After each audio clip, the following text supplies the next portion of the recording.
त्वमेव माता च पिता तमेव तमेव बन्धु च सखा तमेव तमेव विद्या द्रविडं तमेव त्वमेव सर्वं मम देव देवा।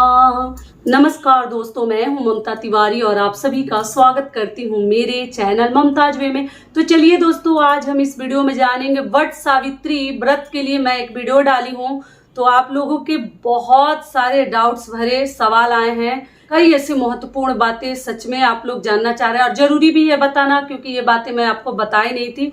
तो बहुत सारे, जैसे कि दीदी हम पीपल के वृक्ष पर सिंदूर लगाएं या ना लगाएं, अगर पीपल का वृक्ष नहीं मिलता है तो हम क्या करें, और हम पहली बार क्या व्रत उठा सकते हैं। ठीक इसी प्रकार के बहुत सारे महत्वपूर्ण बातें मैं सभी को बोली थी कि मैं जरूर बताऊंगी। तो चलिए आज हम इस वीडियो में जानेंगे सभी महत्वपूर्ण बातें, एक के बाद एक सभी मैं क्लियर कर देती हूँ।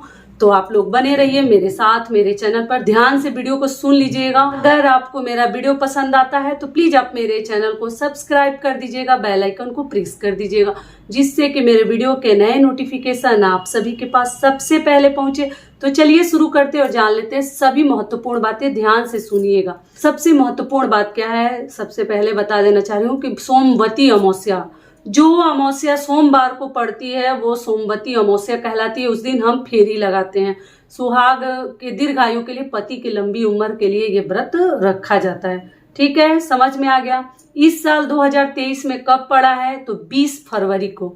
ठीक है, सोमवती अमावस्या का व्रत हम 20 फरवरी को रखेंगे। दिन क्या है, सोमवार, उसी दिन हम फेरी लगाएंगे। तो आप लोग का सवाल है कि दीदी हम धागा जो है हमारा खत्म हो जाता है, तो देखिए आप क्या कीजिएगा कि 5 बार या 11 बार या 21 बार आप धागा लपेट दीजिएगा। उसके बाद 108 बार जो है किसी भी फल से, जो मैं बता चुकी हूँ पिछले वीडियो में, चेकआउट कीजिएगा, फिर ये वीडियो बड़ा हो जाएगा, बहुत डिटेल बताऊंगी। तो 108 बार कोई भी फल और चीजों के साथ कर लीजिएगा, केवल चल चल के। अगर वो भी सामर्थ्य नहीं है, नहीं चल पा रहे हैं, बड़े बुजुर्ग लोग जैसे उम्रदार लोग, कुछ प्रॉब्लम है पैर में, केवल 11 और 21 बार और 51 बार भी कर सकते हैं। लेकिन यंग है, कर पा रहे हैं, तो आप धागा से केवल 8 बार कीजिएगा, 7 बार, 5 बार, 21 बार, 11 बार भी करके, और उसके बाद केवल बिना धागा का आप लोग कर लीजिएगा, केवल फेरी दे लीजिएगा। ये भी क्लियर हो गया।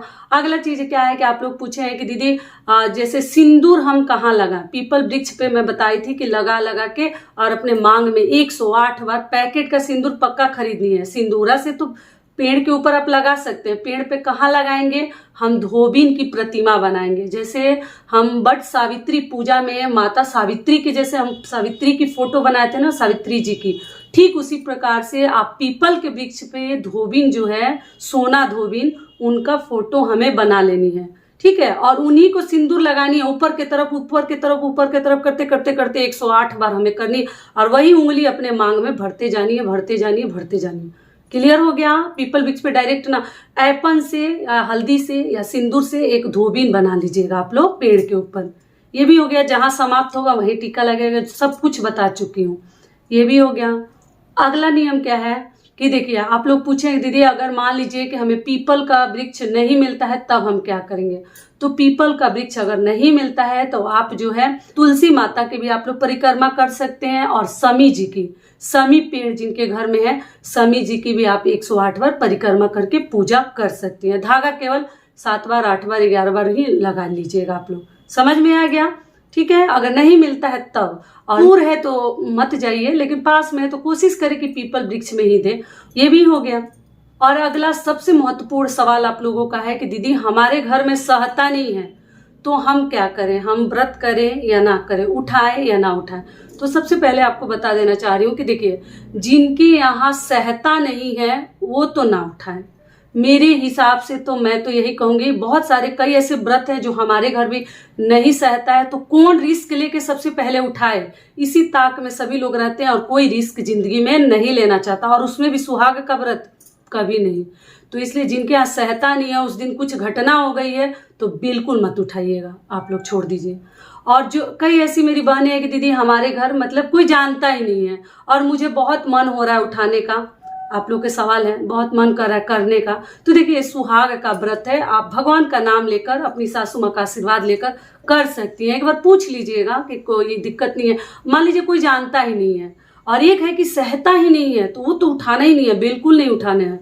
और ये है कि हमारे घर कोई जानता नहीं है, कोई करता नहीं है, तो हम उठाना चाह रहे हैं, तो हाँ ठीक है, आप उठा सकते हैं। भगवान को प्रणाम करके अपनी सास का आशीर्वाद लेकर हैं तब, या भगवान से कहकर आप लोग पूजा कर सकती है, भावड़ दे सकती है, फेरी लगा सकती है। ये भी हो गया। अगला आप लोग का सवाल क्या है कि दीदी गर्भवती महिलाएं क्या पीपल वृक्ष की पूजा करें या ना करें, फेरी लगाएं या ना लगाएं? तो देखिए पूजा, मैं तो कहूंगी कि पीपल वृक्ष के पास आप जाएं ही ना, लेकिन मान लीजिए कि बहुत सारे लोग के घर में अगर गर्भवती महिलाएं जाती हैं तो आप जाइए, पूजा कर लीजिए, क्योंकि ये सुहाग का व्रत है, तो आप जा सकती हैं, पूजा कर सकती हैं। लेकिन हमारे घर में महिलाएं जाती ही नहीं है, पीपल वृक्ष के नीचे वो जाती ही नहीं है। अगर आप मान लीजिए कि जाती भी है तो पूजा केवल करिएगा परिक्रमा, पेट में बच्चा लेकर, मतलब गर्भवती महिलाएं प्रेगनेंसी में फेरी नहीं देती हैं, परिक्रमा नहीं करती हैं। समझ में आ गया? रिस्क ना लें, हर चीज अपनी मनमानी नहीं करनी चाहिए। बाकी आप अपने बड़ों से, अपने घर में जो ही आपसे बड़े हैं उनसे पूछ लीजिएगा, लेकिन ऐसी अवस्था में फेरी भी नहीं लगाते हैं, बड़ा बचा के रहते हैं, क्योंकि 9 महीने का दिन पूरा करके और एक बच्चे का मुंह देखना बहुत आसान नहीं है, बहुत अधिक मुश्किल है, क्योंकि केवल प्रेगनेंसी से खुश नहीं होनी है। जब तक बच्चा गोद में ना आ जाए, आप खिला ना ले, चूम ना ले, तब तक खुश होने की कोई जरूरत नहीं है। 9 महीने रिस्क का दिन होता है। तो मैं आपको डरा नहीं रही हूँ, लेकिन फिर भी बताना चाह रही हूँ कि आप फेरी वगैरह ना लगाएं। क्लियर हो गया? गर्भवती महिलाओं के लिए आप लोग पूछे। अगला क्या है कि दीदी हम लोग बिना व्रत रखे केवल पूजा कर सकते हैं? तो कुछ ही कर सकते हैं। बहुत सारे लोग बिना व्रत रखे भी केवल फेरी लगाते हैं, पीपल वृक्ष की पूजा करते हैं। पूजा विधि क्या है, पिछले वीडियो आप चेकआउट कीजिएगा, इसमें भी इंड स्क्रीन में दे दूंगी, ठीक है? तो आप केवल जो है जैसे पूजा करके आके लहसुन प्याज वाली चीजें ना खाएं। अगर भोजन भी करना है तो लहसुन प्याज उस दिन ना खाएं। लेकिन कई ऐसे लोग केवल फल पे रखते हैं, और जो फल पे नहीं रखते, अनाज पे रखते हैं, वो क्या करते हैं, मीठा भोजन खाते हैं। तो मीठा भोजन करने से क्या होता है कि व्रत का हमें जो ना आधा लाभ मिल जाता है। नमक अगर नहीं खाते हैं तो हमें व्रत का मतलब व्रत माना जाता है, ठीक है? और अमावस्या के दिन आप लोग पूछे, आटा का दान किया जाता है, चावल का नहीं किया जाता है। आटा, सिंदूर, सुहाग की चीजें दान किया जाता है। आप लोग कह रहे हैं, कई ऐसी मेरी बहनें बोली कि दीदी धोबिन को हमारे तरफ दान करके दिया जाता है। तो आप देख लीजिएगा, अगर आपके यहाँ धोबिन के यहाँ दिया जाता है, धोबिन को ही दीजिए, कोई दिक्कत नहीं है। हम लोग तो ब्राह्मण को देते हैं, कुछ अपने लिए रखते हैं, और जो दान वाली चीजें हैं, कुछ श्रृंगार की चीजें अपने लिए चढ़ानी चाहिए जो कि हम इस्तेमाल करेंगे, और कुछ जो है श्रृंगार की चीजें ब्राह्मण के लिए, ब्लाउज का पीस, साड़ी, जो आपकी श्रद्धा है करके ब्राह्मण को भी दे सकते हैं, और जो 108 वाला है वो भी दे सकते हैं, ठीक है? ये भी क्लियर हो गया। अगली चीज क्या है, आप लोगों ने पूछा है कि दीदी रुई की बाती कैसे जलाएंगे? अमावस्या के दिन तो रुई छूना नहीं चाहिए, रुई पे सोना नहीं चाहिए, तो बाती कैसे जलाएं? तो आपको क्या करनी है कि रुई की बाती आपको नहीं बनानी है, धागा से, कच्चा सूत से आप लोग बाती बना लीजिएगा, और उस दिन रुई का बाती आपको नहीं बनानी है, तो बच जाएगा, रुई छूने से हम बच जाएंगे। बैगन, मूली वगैरह भी ना छुए, ना घर में उस दिन बनाएं, क्योंकि सोमवती अमावस्या है। ऐसे तो अमावस्या तिथि और पूर्णिमा ऐसे हमेशा से महान तिथि मानी गई है हर कार्य के लिए, तो आप लोग देख लीजिएगा। ये भी हो गया। अगला आप लोगों ने पूछा है कि दीदी सिंदूर कौन सा लगाएं? कई ऐसी मेरी बहनें बोली हैं कि दीदी सिंदूर हमारे घर पीला नहीं लगाया जाता, लेकिन मुझे बहुत मन होता है कि हम पीला सिंदूर लगाएं। तो आप लगा लीजिए ना, पीला और लाल सिंदूर में कोई भेदभाव नहीं है, दोनों सिंदूर अपने में बहुत अधिक पवित्र है। और हमारे घर तो मतलब हमारे तरफ तो पीला सिंदूर से ही शादी होती है, वखरा सिंदूर जिसको बोला जाता है। कलर थोड़ा सा लाइट ही होता है, बहुत पीला नहीं रहता, और उसी से हम लोगों की शादी होती है। तो पीला तो हम हर व्रत त्योहार में लगाते हैं। तो आपको मन हो रहा है तो आप एक पैकेट पीला सिंदूर खरीद लीजिए, लगा सकती है, दोनों सिंदूर ही है, और लाल से कहीं पवित्र है पीला सिंदूर। तो आप देख लीजिए। मैं तो कमेंट आप लोगों का पढ़ती हूँ तो मैं भी आश्चर्य करती हूँ कि मेरी बहनों का मन होता है और उनके घर में होता ही नहीं है, ठीक है? तो इस बात का आप लोग ध्यान रखिएगा। पीला सिंदूर लगा सकती हैं, कोई दिक्कत नहीं। अगला क्या है कि आप लोग पूछे हैं कि पहले कथा सुनते हैं या पहले फेरी देते हैं? तो देखिए, कहीं भी पूजा पाठ करने के बाद ही कथा सुना जाता है। पहले कथा कहाँ सुनते हैं? पहले हम भगवान को पूज लेते हैं, उनको चढ़ा लेते हैं। किसी भी पूजा में आप देख लीजिए, उनको चंदन, रोली, फूल, पुष्प सब चढ़ा लेते हैं, अर्पित कर देते हैं, भोग लगा देते हैं, उसके बाद ही तो कथा कहते हैं या कहलवाते हैं।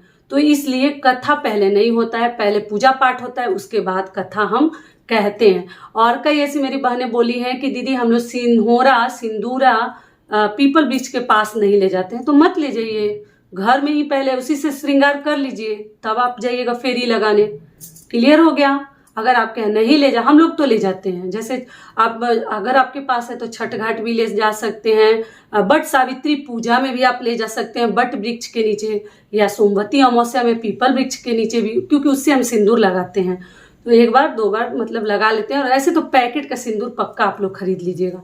सारी बातें क्लियर हो गई। इतने समझा के बताती हूँ, फिर भी कुछ ना कुछ आप लोगों का डाउट रह जाता है और कमेंट देने में बहुत मेहनत लगता है मुझे। तो प्लीज़ वीडियो को कृपया ध्यान से एक बार सुन लीजिएगा, तो आप लोगों ने जितने क्वेश्चन पूछे, प्रश्न पूछे, सभी का उत्तर मिल जाएगा। और आधा अधूरा देखिएगा तो फिर मुझे परेशान कीजिएगा, फिर पूछिएगा। तो इसलिए कृपया आप लोग ध्यान से प्लीज़ देख लीजिएगा। तो ये वीडियो मेरा यहीं तक का था। आशा करती हूँ, उम्मीद करती हूँ कि आपके सभी सवालों के जवाब मिल चुका होगा। फिर मिलती हूँ एक नए वीडियो में, तब तक के लिए नमस्कार। स्वस्थ रहिए, सुरक्षित रहिए और जहाँ कहीं भी रहिए खूब खुश रहिए। और वीडियो पसंद आता है तो लाइक और सब्सक्राइब जरूर कीजिए। धन्यवाद।